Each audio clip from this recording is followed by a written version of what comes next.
And it's also boggling because, you know, first of all, this game is a sequel, and it's very much the same as the first. I would think you had time to test when when the games are so freaking alike. I would expect you would have some time to test things. And furthermore, these are things that are not just individual. Many of the things I'm complaining about are throughout the game. So I would assume it's pretty easy to discover them. Now, I admit my own experiences with making games can only be described as limited, and that's being generous. But I would imagine that now you had... This is the second game, and this game is very much like the first. Carbon copy. A few more sprites and some few more things added on top, but it's not like it's a grand revision or a whole new something. I can't find the word I'm looking for right now. Point is, it's very much the same game. You had an entire game before this. You had time to iron out some of the fundamental flaws. I was a bit more forgiving of them back then because first game, indie game, you can expect things to pop up, but this is very much the same game. This was your time to fix those things. Pronto. But they didn't. There's also some small new annoyances, like those things. And again, these things would pop up time and time again when you play it. So, what? They're not really annoyances to some people? That would strike me as rather strange. Hard time to see how they couldn't be annoying, but well, I guess there's no accounting for taste. So maybe they're not bugs, they're features. I just think inconvenience shouldn't really, you know, be a feature. What do I know? You see one of the massive vicious rats that live in this swamp. They have shaggy fur and huge teeth. You can't imagine what idiotic shape experiment made these things. Rats seem strangely unconcerned with your presence. They look up your grows and wanders around. It looks like it might attack if you got too close, but otherwise doesn't care.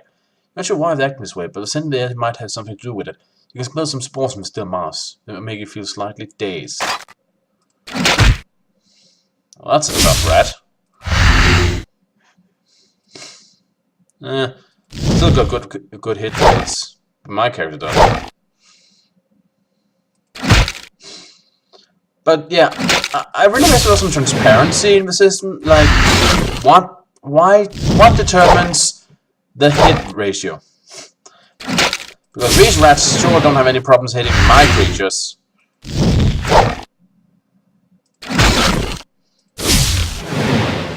Like, what determines the percentages? Are there different weapon types? It's just... Why can one creature hit and what another can't? I'm just... Oh, brilliant. I just want to know what the rules behind it are, that's all.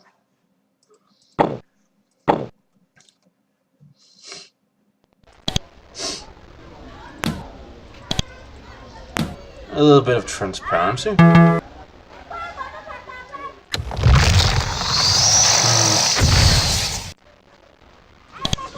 That reminds me.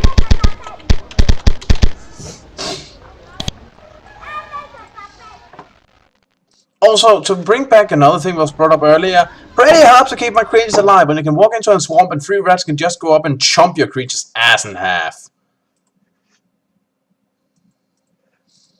I mean, that makes it pretty hard. In general, it's pretty tough to keep your creatures alive, and again, before it didn't, you know, really bug me, but apparently keeping them alive is kind of vital because they gain levels. So you want to keep them as alive as long as possible to get them stronger. But free swamp rat can just walk up and chop your giant scorpion in half. Just like that. I suppose it was supposed to avoid them, but, well, as you saw, that message pointed up just a tad bit too late for that. So, yeah.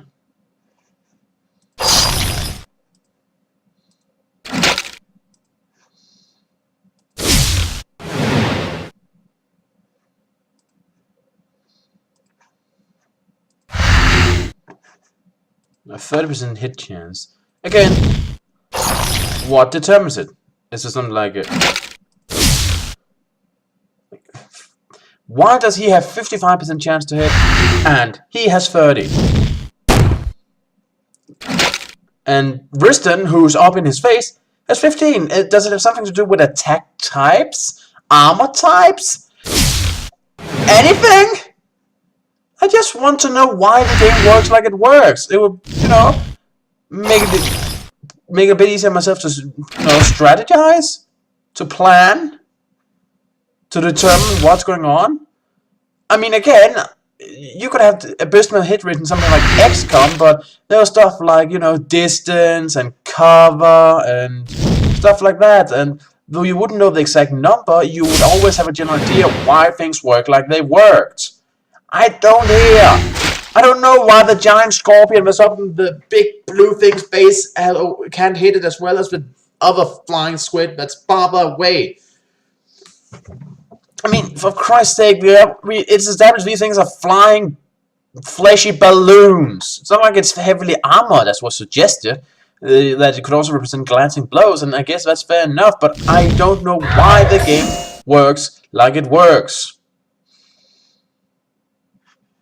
And I just wish there was some transparency there. Oh well, at least my bracelet upgraded. This item... +1 to battle shaping.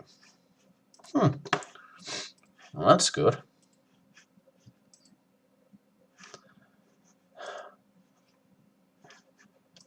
So yeah, I hope you don't mind me kind of like, revisiting the same issues again and again, but these same issues keep popping up. It's not like there's a whole lot of else to talk about. Oh hey look, we're wandering through a desolate wasteland killing giant scorpions for the umpteenth time. Joy of joys. So, how about we use this opportunity to talk about how we are wandering through the wasteland killing giant scorpions for the umpteenth time. I mean, there's really only so much I can say about it.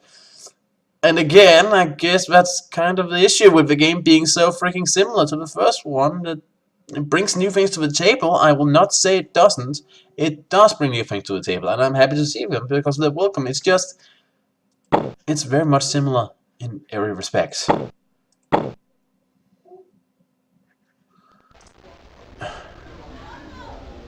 Well, I'm not encumbered, so I was worried about being. So let's just continue on our way. I mean, the game brings some new things, and that's nice to see, but it's just...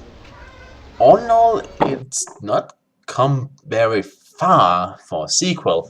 All in all, it does feel more like an expansion pack. I guess it's because of its age. That, because back then there wasn't a whole DLC business, but it feels more like something you'd add on to the game to get more experience. Then again, I'm currently LPing Dead Island Riptide, and I think anyone who's seen the first game of this one can pretty much agree that Dead Island Riptide is, to quote the great Yahtzee, is a expansion pack that walks like a sequel.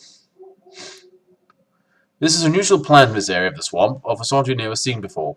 It is a short, thick green stalk topped with a round, sticky pod. The pod is covered with spores which fills the air with a strange scent. It makes you feel simultaneously sleepy and agitated, like you want to sleep and fight at the same time. It's very strange. The spores might be useful for alchemy. If you use one of these plants, you will gather its spores. The spores will then leak into the air when you do this, however. It can have an unusual effect. Okay. Right, so how about we wait for that until we actually need them? Huh. Where does this lead? Triola. Right then.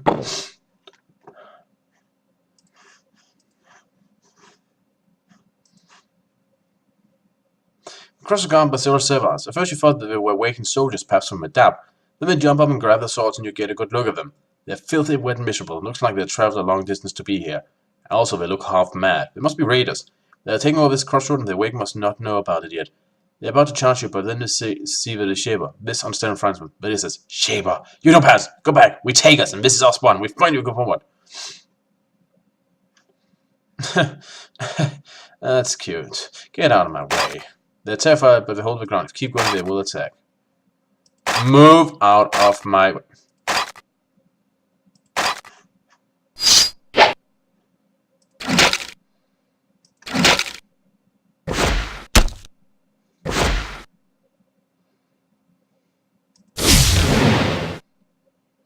So yeah.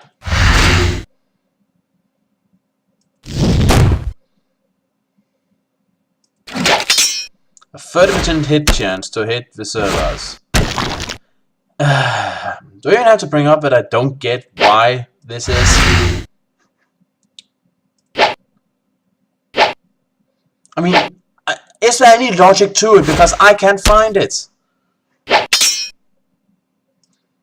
Well, I guess that was a dumb idea. Won't even bother running. Just go back here, and then we'll go around. Because I guess despite the fact we're traveling around with a flying acid-spewing balloon, a giant armored scorpion, and a wild dog crawly thing, we can't handle a couple of serviles. Despite them being max power and everything.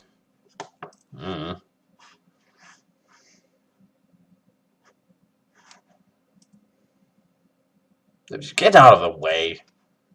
Stupid rap. When the Shaper remade this area and somehow turned it into a swamp, they abandoned the holes they used to work with magic. This room was probably where some Shaper work took place, and though you aren't sure what, the building slowly sinking into the swamp. Let's investigate.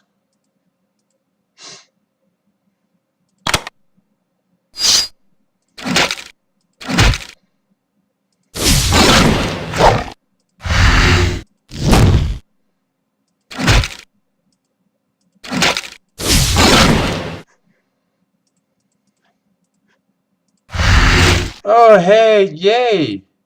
One of those capsule things I can't take because, you know, they will fuck your character up something fierce if you do.